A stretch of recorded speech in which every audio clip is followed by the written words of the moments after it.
from the BBC World Service in association with ABC and All India Radio. This is Stumped.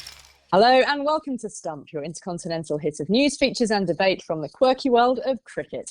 I'm Alison Mitchell in London, and there's a test match going on at Yorkshire County Cricket Club up at Headingley in Leeds. That's the club which is looking to reform in the midst of ongoing racism allegations. And since I last spoke to you, we've had gorgeous weather here in the UK, and I have managed to do a bit of paddleboarding and getting back on the horse as well. So I've been absolutely making the most of it. You, Maxwell, in Sydney, I'm pleased to see you're so busy. And I suppose the word that goes out at the moment was Lisa Sthalekar, the first woman to be made president of the Professional Cricket Association, FICA. What a big development that is for cricket, and specifically, of course, women's cricket. Well done, Lisa. Terrific. Yeah, well done, Lisa. This is Sunil Gupta for All India Radio in New Delhi. And you were talking about the weather in England, Ali. And I remember Jim talking about the rain in Sydney many months ago. And in Delhi, you could fry an egg on a doorknob. But nevertheless, the other hot topic in India, of course, is the composition of the T20 World Cup team, as you can understand, that's flying around. And the big name that's doing the rounds is no other than DK, Dinesh Karthik, who I cannot recall, maybe Jim, Ali, you can tell me, anybody who from cricket commentary, international panel of TV commentators, went back and played for the national team in a T20 or any other international game. I mean, this is fairy tale stuff. That's actually what's happening. And of course, the other fairy tale thing is the David versus Goliath in the Ranji Trophy final, which is taking place now between the 41-time winner, Mumbai, and the team that's reached the final only twice, and this is the second time, which is Madhya Pradesh. So you've got it all happening here in India. Yeah, lots going on, that's for sure. Sunil, great to have you with us again. We've got lots to get stuck into this week. So let's start off with the fact that the life of a cricketer can be chaotic at the best of times. Now, just imagine starting the year playing in the Pakistan Super League, then crossing to the Indian Premier League. No time for a stop because you're straight back to England for the T20 Blast and the 100, but that's not the end, because there's even more air miles then flying across the world to take part in Australia's Big Bash League before making it into your country's squad for the T20 World Cup. Welcome to the life of Australian cricketer Dan Christian, or I should say what should have been the life of Dan Christian. Like many, the global COVID-19 pandemic really changed his schedule in the last year, confined him to biobubbles, and forced he and his pregnant partner, Georgia, to find some way of living a, quote, normal life, preparing for parenthood in what were far from ideal circumstances. But they got through it, and Dan, alongside the journalist and author Gideon Haigh, has turned his experience into a book, and it's called The All-Rounder. Now, a few days ago, Charu Sharma and I spoke to Dan and began by asking him about one of the key themes in the book, which is his Indigenous heritage. Yeah, it's something I've always been really proud of, and that was drummed into me as a child through my dad and my dad's side of the family. Always grown up knowing about it and being taught to be proud of it. So that's just carried on through my adult life. Funnily enough, it's become more prevalent really in cricket circles, I guess, in the last 5 years or so, where I think as a society or particularly as a sport, we've become much more, I guess, tolerant and open of people from other backgrounds. So that's one thing that the Indigenous stuff's been a bit more prevalent for me, I guess, the last few years, and being a bit more vocal on the way that Cricket Australia are progressing in that space, I suppose. It's been a crazy couple of years for everybody, Dan. This is Charu Sharma, by the way, from India. Well, you were there for the birth of your daughter, Harper. There's a lovely picture in the book with the caption, born 12 hours after I finished a game and 48 hours before leaving for the next. Must be a ridiculous time for you, and how special a time, and yet you couldn't really sort of eat into it, could you? I mean, you had to run away again. Yeah, that was one of the beauties, I guess, of Georgia had a cesarean, which was all planned, and she's been so accommodating and still so accommodating. So she made sure that we had it perfectly in between games, just to sort of lessen the disruption on the both of us, and meant that I was still able to play and then be there for the birth as well. So yeah, she's been amazing all the way through. Really lucky for me. And we had games. I was lucky we had game in Sydney the day before.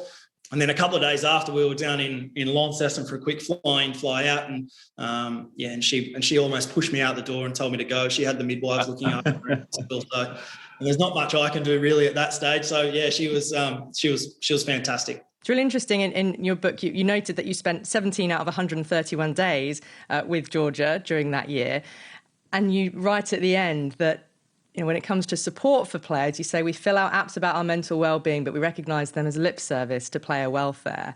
Is the support sufficient enough for players and their families, and indeed those involved in the wider cricket circus even? I think it's certainly getting a lot better. I think that quote was probably more related to when I first started, and it just seemed, and that's certainly how it felt back then. And I think it's definitely gotten better. There's a lot more.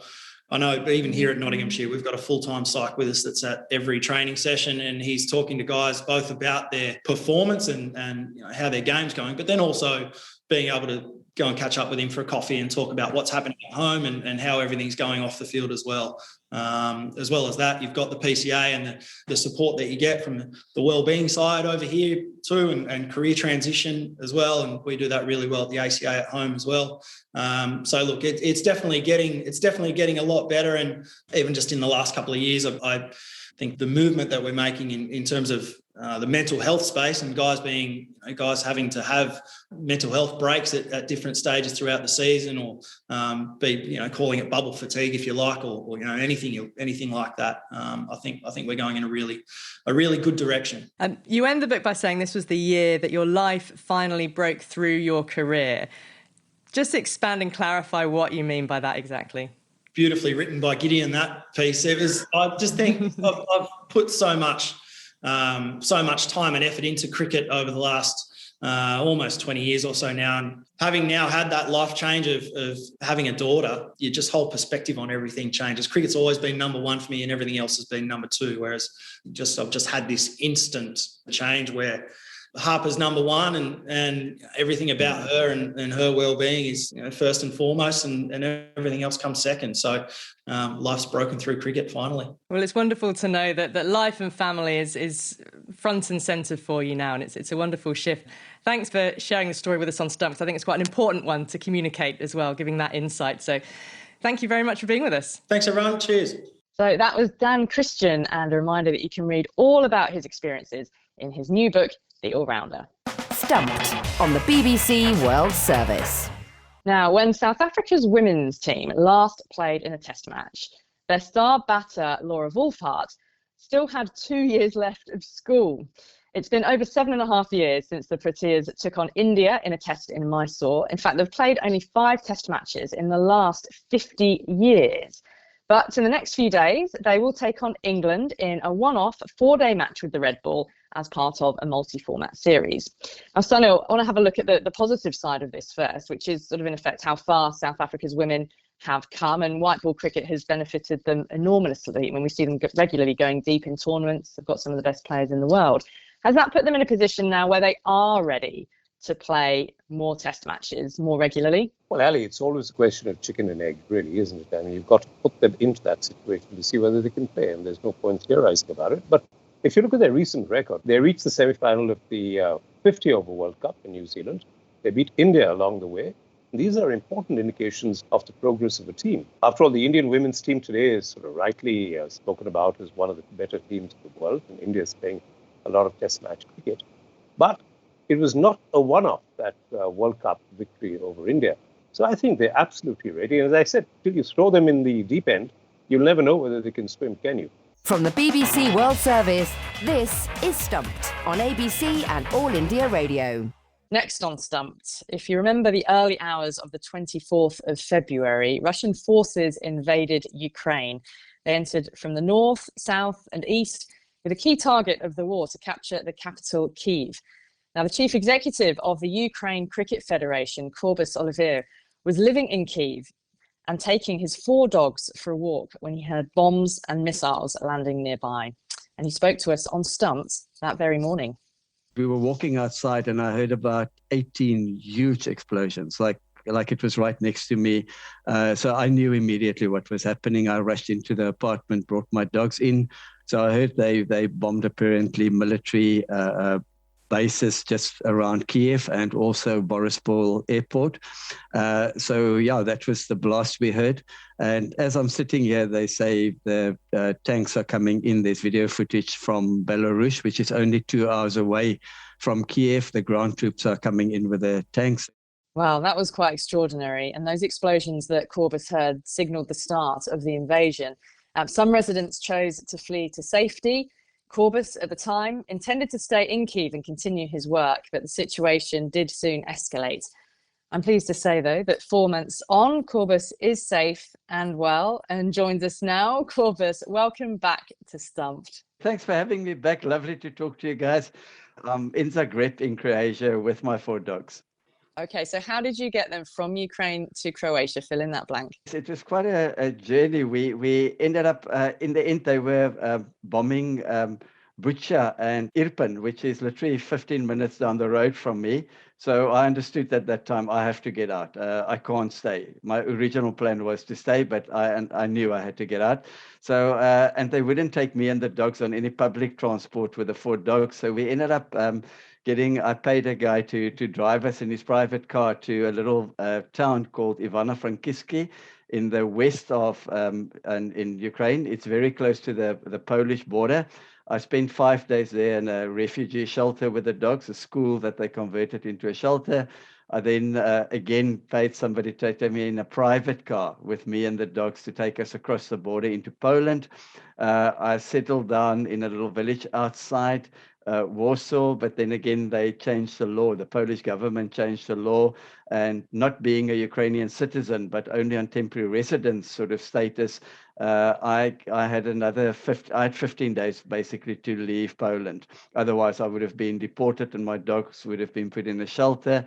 So and I couldn't fly because they wouldn't take all 4 dogs on the plane again. So at about 11 o'clock the one night, I had about 3 days left or 2 days left of my stay in Poland. I bought a car. So the next morning I had the dogs in the back and I started the trip to Croatia, which I thought was quite a good place to go. It's about an 11-hour drive. We drove through Hungary, and at the Hungarian border, I had problems again. They wouldn't let me out of Hungary because they said I don't have a Schengen visa. They wouldn't listen to any explanation. So I got stuck there for about 3 nights, sleeping in my car. Eventually, the South African ambassador in Ukraine stepped in and assisted me on sort of diplomatic level to get out of Hungary into Croatia. And I've been here for about 2 months now. And I learned so much from my years playing cricket that I actually applied in this difficult time.